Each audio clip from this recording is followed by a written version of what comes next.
Halo, salam sejarah. Di hari Minggu kita tidak bicara tentang pelajaran terlebih dahulu, tapi kita akan bahas juga tentang sejarah. Kali ini adalah sejarah Olimpiade, khususnya keikutsertaan Indonesia dalam Olimpiade. Jadi, Olimpiade modern, khususnya juga dikatakan sebagai yang paling tenar yang kita ikuti, yaitu Olimpiade musim panas, bisa dibilang seperti itu. Sedangkan saya juga sedang panas-panasnya di sini ya. Tadi baru saja menyaksikan secara langsung tim kita atau Eko Yuli di Olimpiade. Olimpiade pertama kapan sih? Jadi Olimpiade pertama itu diselenggarakan di Yunani. Waduh. Di Yunani tahun 1896. Jadi terus-terusan tuh sampai sekarang menjadi Olimpiade di Tokyo 2020 seharusnya. Tapi karena COVID, akhirnya Olimpiade 2020 terselenggara di tahun 2021. Ini menarik. Sekarang kita lihat Indonesia bagaimana sih di Olimpiade. Indonesia pernah atau pertama kalinya ikut Olimpiade itu di Helsinki, Finlandia. Kapan?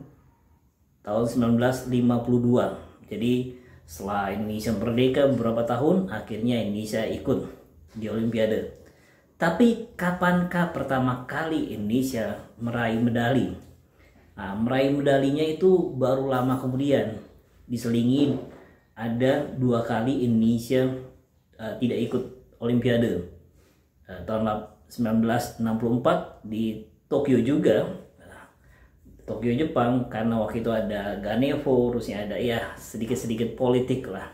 Di 1964 kita tidak ikut. Terusnya kapan lagi? Ya kita tidak ikut juga di tahun 1980 waktu Olimpiade diselenggarakan di Moskow, Uni Soviet. Ya karena apa lagi ya? Karena politik. Dikatakan waktu itu juga Uni Soviet baru saja menyerang Afghanistan. Belum lagi ada blok barat, blok timur waktu itu. Oke, kita lanjut ke prestasi Indonesia. Prestasi Indonesia pertama kali dapat medali dari 3 Serikandi Panahan di tahun 1988. Secara mengejutkan meraih medali perak. Itu adalah peraih medali pertama Indonesia di Olimpiade. Bahkan 3 Serikandi ini itu difilmkan ya, itu bisa kita lihat juga perjuangan menjadi pelopor sejarah Indonesia dalam merebut medali di Olimpiade. Terusnya perak. Kapankah kita pertama kalinya dapat emas? Nah ini unik nih, kita pertama kali dapat emas di Olimpiade itu di tahun 1992. Waktu itu Olimpiadenya diselenggarakan di Barcelona, Spanyol.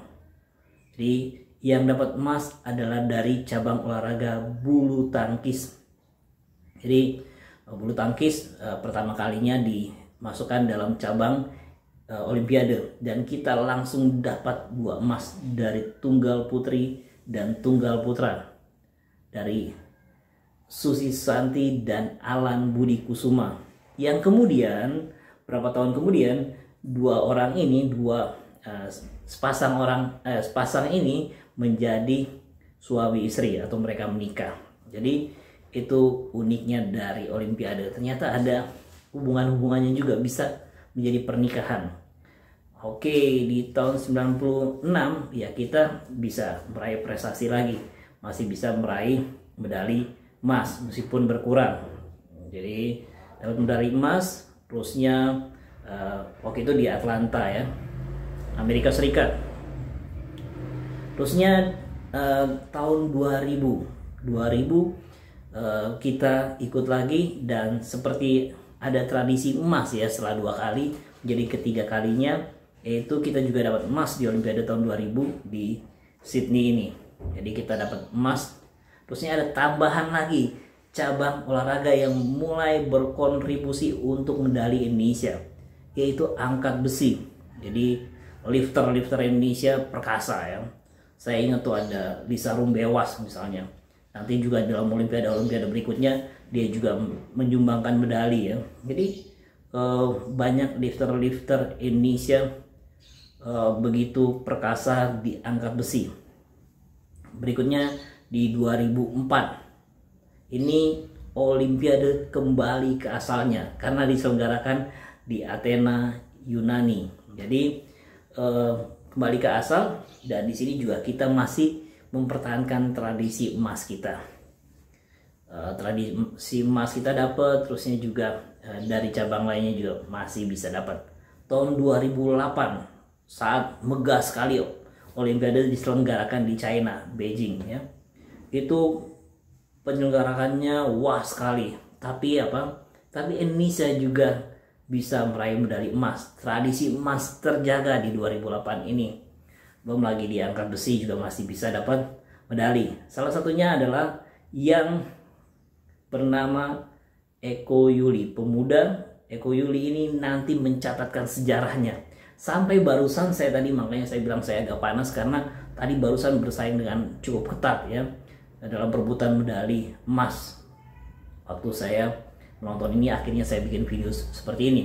Jadi Eko Yuli mulai ikut olimpiade dan meraih medali perunggu di tahun 2008.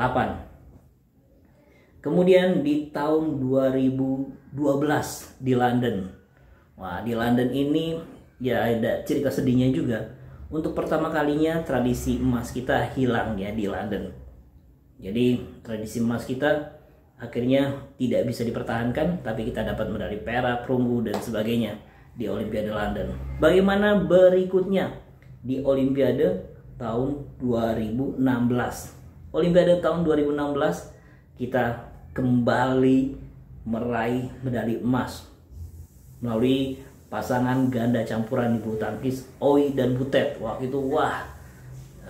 Keren sekali karena perjuangannya dan sebagainya ya. Kita juga dapat medali perak dan medali lainnya. Jadi ini merupakan tradisi yang coba kita pertahankan di Olimpiade tahun 2020 yang terlaksana 2021 di Tokyo, Jepang.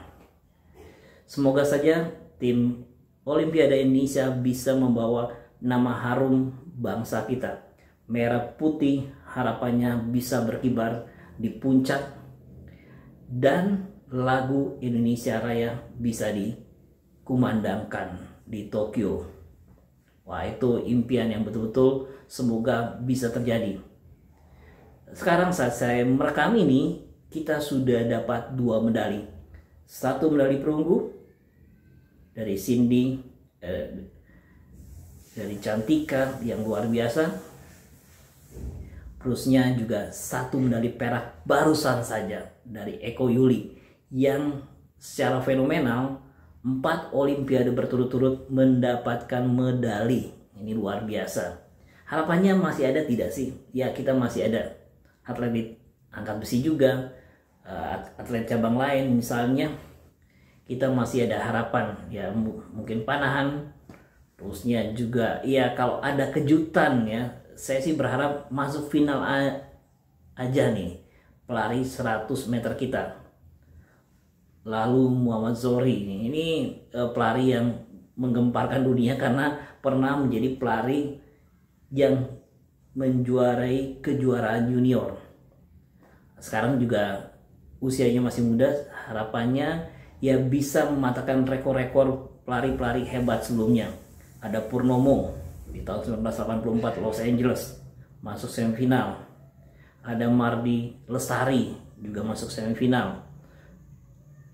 Harapannya saya berharap mungkin rakyat Indonesia bisa menyaksikan Zohri ini di deretan final di stadion yang megah untuk meraih medali.